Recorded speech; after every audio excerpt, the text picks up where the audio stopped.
بسم الله الرحمن الرحيم. السلام عليكم ورحمة الله وبركاته. سيدا الله سعوتان وحا شالي وتاريخه تاي 8 بشهر جون 2017 ay burcadimeedka shabaab ku soo qaadeen weerar gaadma ah tulada af urur iyo xerada daraawiishta ee Puntland. Waxay weerareen dad muslimiin ah oo cibaadeysanaya oo ku jira bil Ramadaan.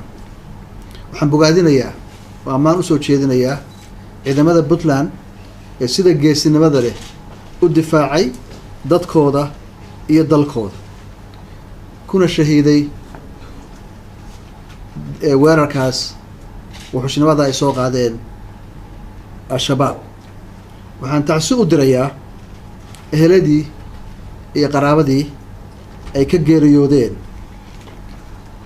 ciidamada difaacayay dalkooda iyo dadkooda iyo saldhigooda ciidan. Waxaan tacsi u dirayaa eheladii iyo qaraabadii dadkii shacabka ahaa ee ay ku xasuuqeen tuulada af urur sharwadayaasha. Waxaan u sheegayaa dadweynaha Puntland meel kastoo ay joogaanba inay u diyaar garoobaan dagaal adag oo ka dhan ah burcadiimeedka ku soo duulay dalkooda. Dowladda Puntland iyo shacabkeedu way isku filan yihiin waana ku filaan jireen inay iska difaacaan sharwadayaasha.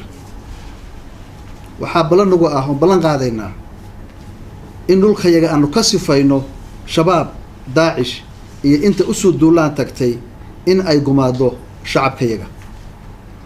Waxaan shalay magacaabay guddi wasiirro ah oo soo qiimeeya dhibta dhacday kana qayb qaata gurmadka dadka dhaawaca iyo dadkii waxyeeladu ka soo gaartay dhacdadaas foosha xun. Waxaan ugu baaqayaa dowladda federaalka iyo beesha caalamka inay nagu taageeraan dadaalka adag ee aan kula jirno la dagaalanka sharwadayaasha u soo tafaxaytay inay gumaadaan shacbiga Soomaaliyeed.